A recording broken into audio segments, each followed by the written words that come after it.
श्री राम जी ने लंका पर विजय पाने के लिए रामेश्वरम भगवान की स्थापना करी थी, सेतु का निर्माण किया, बानरों की सेना साथ थी।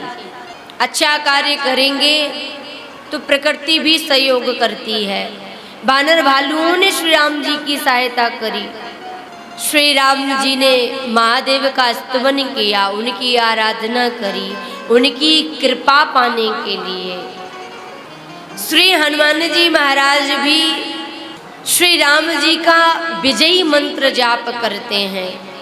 समूचे विश्व में उनके नाम का आज डंका बज रहा है।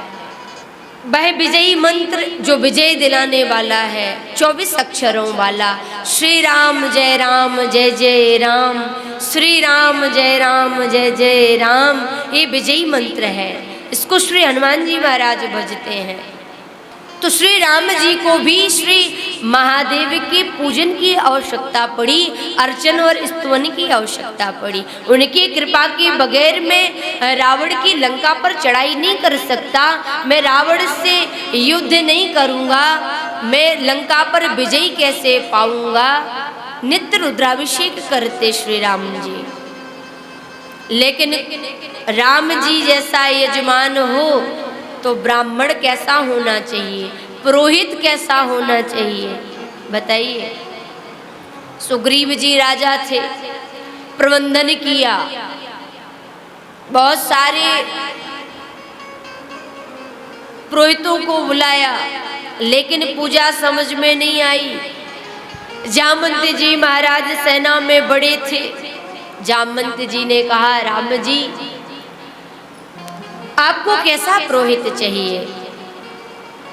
राम जी ने कहा, केवल पुरोहित ही ना हो, ब्राह्मण ही ना हो, पांडित्य कर्म करने वाला ही ना हो, अपितु भगवान का भक्त भी हो। भक्त भी होना चाहिए। हम आजीविका का साधन मात्र कर्म कांड को ना माने, हम पूजा पद्धति को ना माने, वो हमारा जीवन है।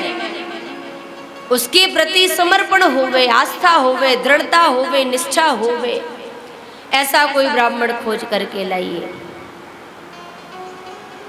जामवंत जी ने कहा, महाराज ब्राह्मण तो बहुत बढ़िया भक्त है श्री शिव का, ऐसा वैसा भक्त नहीं है। अरे हम तो बिलपत्र धतूरा चढ़ाते, सोना चांदी हीरा जवाहरात भी चढ़ा दें, लेकिन वो दशानन तो 10 शीश चढ़ाता महादेव पर। ऐसा निराला भक्त शिव का कौन होगा। लेकिन प्रभु रावण के जैसा कोई भी विद्वान नहीं होगा, उनके जैसा पुरोहित नहीं होगा, शिव का भक्त नहीं होगा। समस्या ये है कि हम बुलाने के लिए जाएंगे, लेकिन रावण आएगा कि नहीं आएगा। समस्या तो इस बात पर है।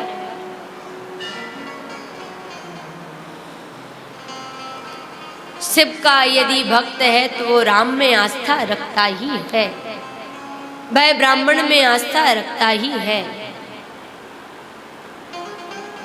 जामवंत जी को भेजा। श्री जामवंत जी महाराज पहुँचे, रावण के दरबार में लंका पहुँचे। रावण ने मुलाकात करी, दूतों ने बताया एक दूत आया है। जामवंत जी कह करके गए थे, राम जी माँ जानकी का हरण किया, जिसकी लंका में माँ सीता है, क्या वो पांडित्य कर्म करने के लिए आएगा। हमारा शत्रु कहलाया वह तो, लेकिन फिर भी हम कह के देख लेते हैं।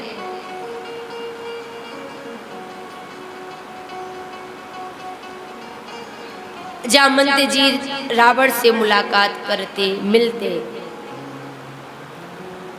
रावण ने कहा, हमने सुना है कि आप राम जी के साथ पधारे हैं, हमें मालूम है कि भगवान महादेव का अभिषेक करना है, वह लंका पर चढ़ाई करने जा रहे हैं पूजा के लिए। उनको ब्राह्मण की आवश्यकता है, हम जानते हैं। तो मेरा निवेदन है, क्या आप उस पूजा को संपन्न कराने के लिए आएंगे? मैं आपको आमंत्रण देने आया हूं, मैं आपको आमंत्रण देने आया हूं।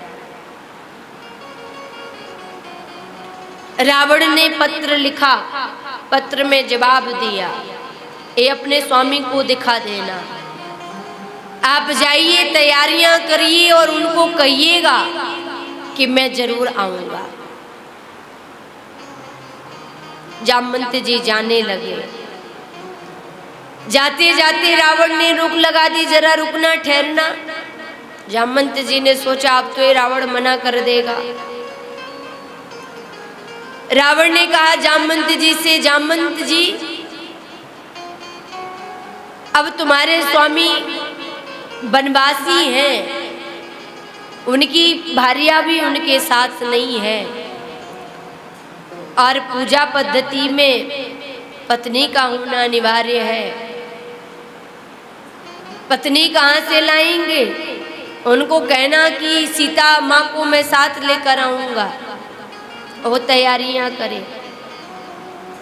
जामवंत जी बड़े प्रसन्न हुए और राम जी के पास जब पहुंचे तो राम जी ने कहा जामवंत से, क्या हुआ, मना कर दिया क्या रावण ने आने से?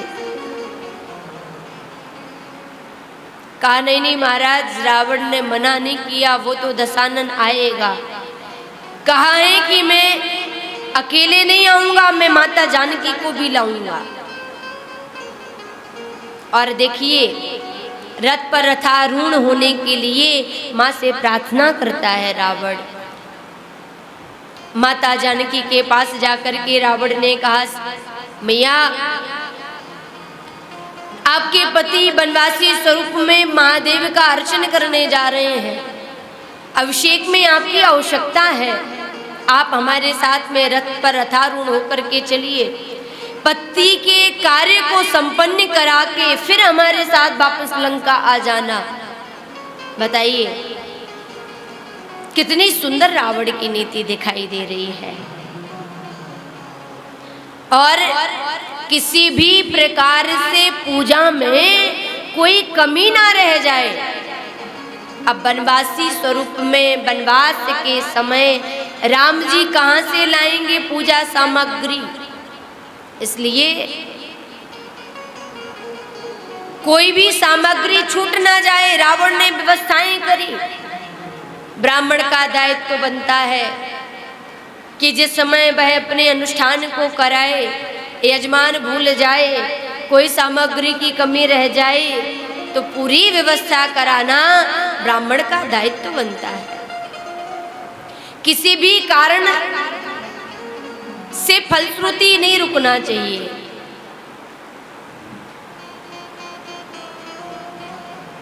राम जी की पूजा में जब माता जानकी को साथ लाया रावण, देखा राम जी ने मैया जानकी वाम भाग में बैठ करके महादेव का रुद्राभिषेक करती, राम जी अर्चन करते, पूजा कर संपन्न कर पूजा को श्री राम जी ने चरण छुए ब्राह्मण के, रावण से आशीष लिया और रावण ने आशीर्वाद दिया, राम जी लंका पर विजयी तुम्हारी ही होगी।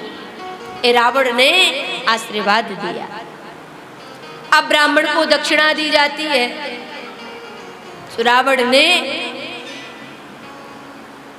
संपन्न कराने के बाद अब दक्षिणा कहाँ से लाएंगे? तो राम जी प्रणाम करते हैं।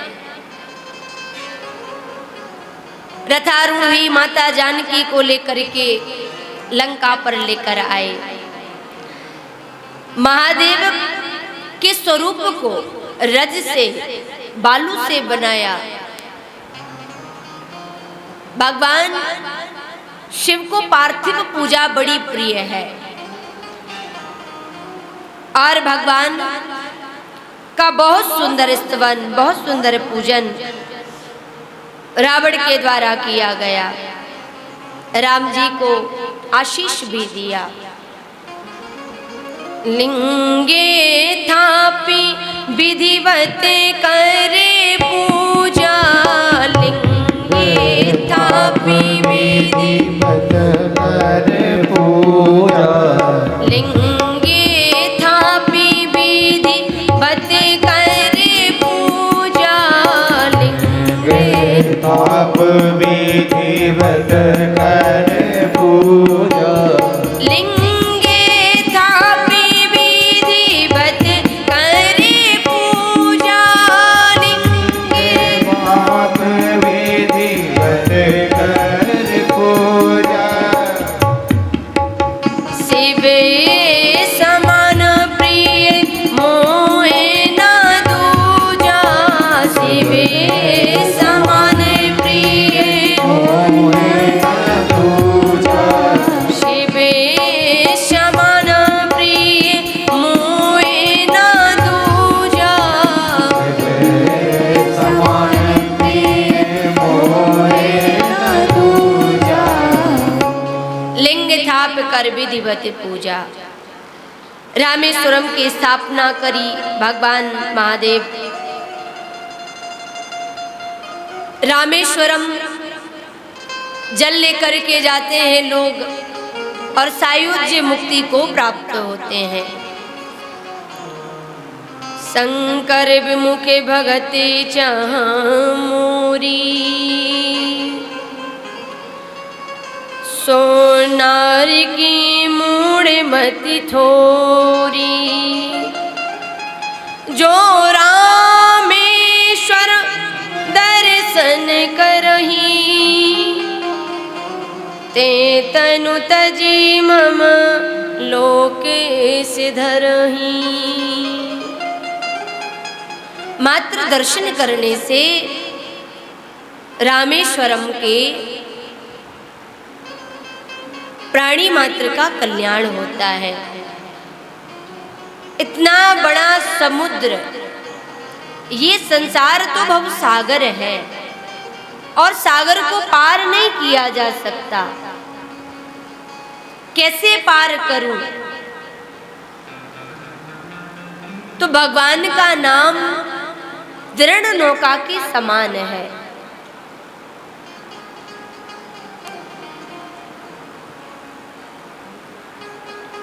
भव सागर चाह पारे जो पावा, भव सागर चाह पारे जो पावा, भव सागर चाह पारे जो पावा, भव सागर चाह पारे जो पावा, भव सागर चाह पारे जो पावा, भव सागर चाह पारे जो पावा। राम कथा का तृण नावा, राम कथा का तृण नावा, राम कथा का तृण नावा। भव सागर चाह पार जो पावा। भक्तों ने कहा है समुद्र पार कैसे करूं, इतना विशाल। रुदन करने लगा। भगवान ने कहा कि क्या किया जाए? कहा नाथ आप इसको नदी बना दीजिए, जिम सागर सरिता मह जाई। पार हो जाओगे, कोई दिक्कत तो नहीं होगी। नहीं नहीं, कोई दिक्कत नहीं होगी, आप इसको नदी बना दीजिए। नदी बना दिया। फिर भी रोता हुआ भगवान के पास पहुंचा, प्रार्थना करने लगा। ये नदी भी बड़ी विशाल है, इसको पार नहीं कर सकता, क्या किया जाए? तालाब बना दीजिए। तालाब बना दिया। पार हो जाओगे, फिर भी दिक्कत है तो क्या करूं? फिर कहा नाथ इसको कुआं बना दीजिए आप। कुआं बना दूंगा फिर दिक्कत तो नहीं होगी? बोले नहीं नहीं फिर कोई दिक्कत नहीं होगी। अब पार होने लगा तो फिर रोने लगा, मैं कैसे पार हूं, अब क्या बात है? कहा नाथ आप एक काम करिए, एक कुआं भी बहुत बड़ा है, इससे छोटा कोई उपाय नहीं है क्या?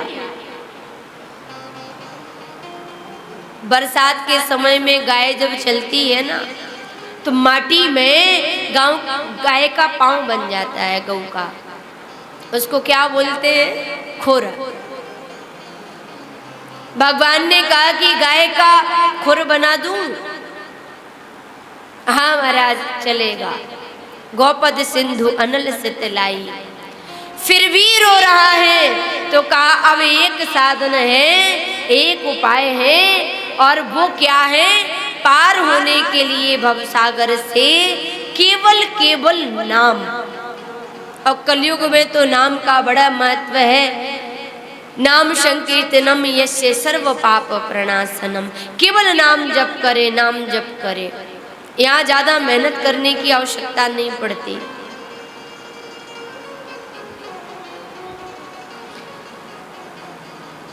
यही चरित जी गावहि, हरि पद पावहि, तेना परहि भव कूपा। यही चरित जी गावहि, हरि पद पावहि, तेना परहि भव कूपा।